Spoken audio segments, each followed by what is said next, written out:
Good morning, students. Again, come in the class chemistry. Now, see on the blackboard, we are learning some important polymers. Now, the two polymers we already learned, polythene and the other is that of the high density polythene. Now, this is the third polymer, that is Teflon. You may heard the name Teflon. Now this is mainly used in the cookwares for the internal non-stick linings. Now what is chemically this Teflon? Now Teflon chemically is a polytetrafluoroethylene. Polytetrafluoroethylene. That means we know the ethene, CH2 double bond CH2 in ethene. So all the four hydrogen atoms attached to these two carbon atoms in ethene are replaced by the fluorine atoms. So what is the formula of the monomer? That is the CH2 double bond CH2. That is the tetrafluoroethene or tetrafluoroethylene. Now, so this is the monomer, and so chemically Teflon is nothing but it is the polytetrafluoroethylene. So chemically Teflon is polytetrafluoroethylene because the monomer used in the preparation of Teflon is the tetrafluoroethylene or tetrafluoroethene. In IUPAC it is tetrafluoroethene. So CF2 double bond CF2, which is a gas at room temperature. But if we apply high pressure, then it may convert into liquid and then into the solid during the polymerization. Now, which is a gas at room temperature, but it is polymerized by using the free radical initiator. We already learned what is the free radical mechanism. Now we know that generally the peroxides are used as the initiator of the free radical, and then the reaction is again carried out in the initiation, in propagation and in chain termination. Now that mechanism is used for the polymerization of this Teflon also by using the peroxide initiators. Now it is polymerized by using free radical initiators such as hydrogen peroxide H2O2 or ammonium persulfate at high pressure. Generally this reaction is carried out. Now what is happened if we take the N number, that is so many monomers, that is tetrafluoroethene or tetrafluoroethylene, then after polymerization by using the peroxide, it forms this chain of continuous this that is the units CF2 units, and there are so many CF2 units are in a chain, they are linked and form a long chain polymer, and that is called as the Teflon, or it is also called as the polytetrafluoroethylene. Now what are the properties of this Teflon or polytetrafluoroethylene? Now see here, Teflon is tough and chemically inert polymer. There is no action of any chemical on the Teflon. So it is chemically inert polymer. It is resistance to heat and also resistance by attack of corrosive reagents. There is no effect of corrosive reagents on Teflon. That means it is resistance of corrosive reagents as well as it is resistance, or there is no any effect of heat also on this Teflon, and that is why this Teflon is used in the non-stick cookwares. So it is a resistance to heat and also resistance by attack of the corrosive reagents. Now what is the third property? The CF bond in Teflon is very difficult to break. It is not easily break. So and remains unaffected by corrosive alkalis and organic solvents. That means there is no any action of corrosive alkalis and organic solvent also on the Teflon or polytetrafluoroethylene polymer, because The CF bond in Teflon is very difficult to break. It is very strong. Now, what is the uses of this Teflon? Teflon is used in making non-stick cookwares. For making non-stick cookwares. You know the frying pans, there are the non-stick cookers also, and non-stick again the containers also used in the kitchen. And that is made by using this Teflon. Now it is also used in making oil seals and as a gasket in the cookers also, because there is no action of heat on this polymer Teflon. Now let us learn the fourth important polymer, that is the polyacrylonitrile. It is also in short called as the PAN, polyacrylonitrile. Now what is this acrylonitrile? This is the vinyl cyanide. Acrylonitrile is nothing but the vinyl. You know the vinyl group, CH2 double bond CH. This is the vinyl group, and to this is the cyanide or nitrate group is attached. So it is nothing but the acrylonitrile, or it is also called as the vinyl cyanide or vinyl nitrile. That is the monomer used for preparation of PAN, that is the polyacrylonitrile polymer. Now it is prepared by addition of polymerization of the acrylonitrile by using here also the peroxide. That means it is also have the free radical mechanism into that. And after polymerization of this acrylonitrile or vinyl cyanide or vinyl nitrile, n number of monomers are used for the polymerization, and it forms this, that is the polyacrylonitrile polymer. The formula, there are the units CH2-CH, and Cn is that side branch, as a side branch, and so many these units are linked together. So here I write the n number. Now this is somewhat branched polymer, and it is used as the synthetic wool. What is the uses? Now let us learn of this. Now polyacrylonitrile resembles with that of the wool, and it is used as the wool substituents. That is the synthetic or artificial wool is made by or prepared by using the PAN, and for making the Orlon and acrylan, that is the textile, that is the fibers are used by using this PAN, that is the polyacrylonitrile polymer. Now let us see the next polymer, and the name is polyamide polymers. Now what is there in the polyamides? I already tell you there are two types of the polyamide polymer, that is the nylon 6 and nylon 66. Both have the amide linkage in them, so they are called as the polyamide. Now let us see the nylon 6 and nylon 66, how they are prepared, what are the properties, what are the uses of this polymer.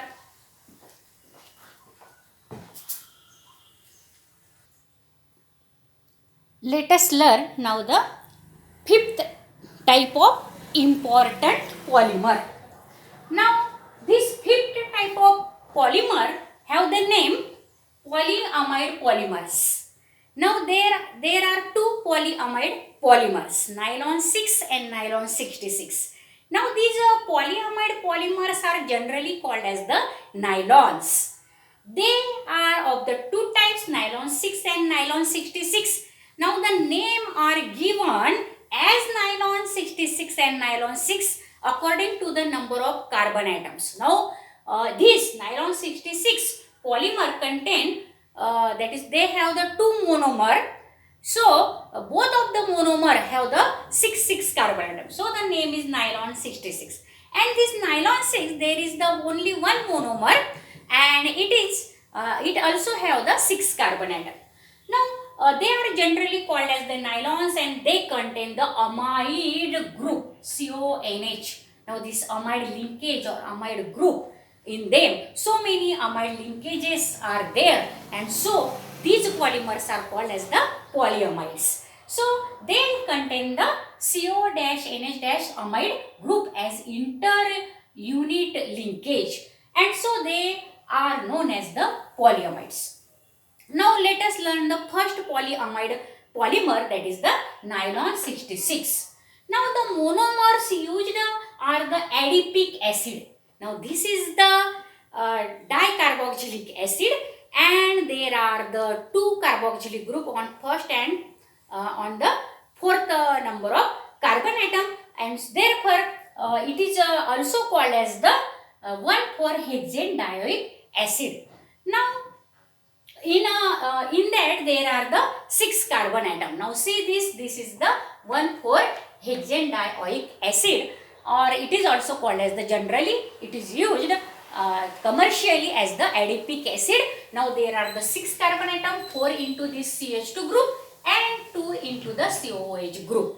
Now and the another monomer used is the hexamethylene diamine. Now this is the hexamethylene. 6 methylene groups are there. So hexamethylene and 2 amino groups are there. NH2, NH2. So it is called as the hexamethylene diamine. Now these also have the 6 carbon atom. So both the monomers have 6 carbon atom into them, and so the polymer which is formed by using or by polymerization of this monomer is called as the nylon 66.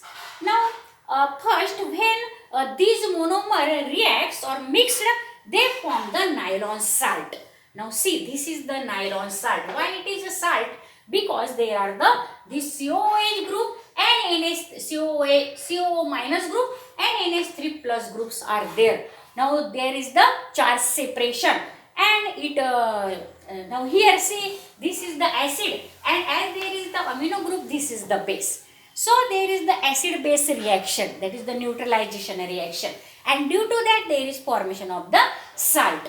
Now here this nylon salt is prepared by using the n number of adipic acid molecule and n number of hexamethylene diamine. Now the structure of this nylon salt is this CO minus CH2 again the CO minus, and in contact it, that is the NH3 plus, this one hydrogen atom of the one COOH group get attached to this nitrogen here, because it is the proton acceptor, it is acts as the base, and therefore there is formation of this NH3 plus, and another hydrogen atom of the COOH group is taken or abstract by this another NH2 group, and there is also formation of NH3 plus.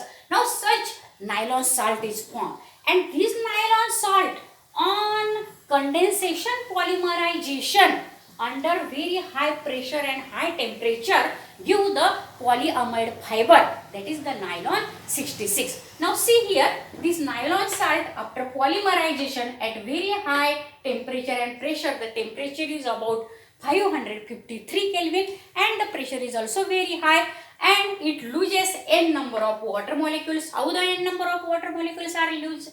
Now the 2 hydrogen atom of this NH3 plus group and this oxygen atom, again the 2 hydrogen atoms of this NH3 plus and this one oxygen atom, such from one unit. Now there that is the removal of the n number of water molecules, and there is the formation of this polyamide fiber nylon 66. Now this is the structure: C double bond O, CH2 C double bond O, NH, CH2 NH, and here there are the n number of such units are joined to each other. Now this is the amide linkage, CONH. Now this is the amide linkage, and there are so many amide linkages in this fiber, so they are called as the polyamide fibers, and both the monomers have the 6 carbon atoms, so the name of this polymer is nylon 66. Now this nylon 66 fiber have very great or high tensile strength. So for making the fibers, nylon fibers, they are generally used, and the nylon fibers are used in the textile fabrics, also for making the sheets, for making the brushes, bristles, and for making the that is the fish nets.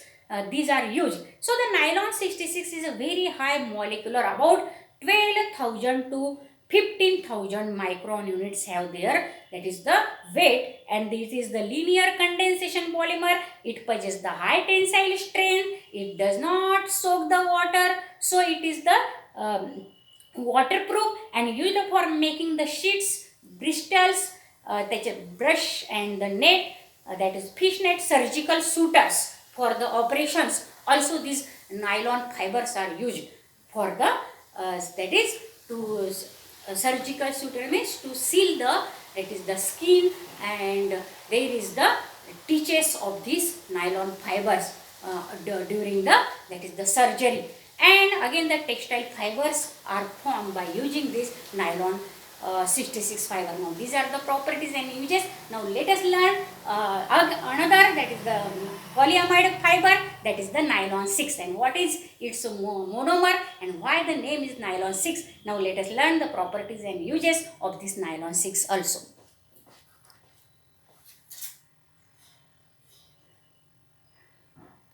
Now pay attention students.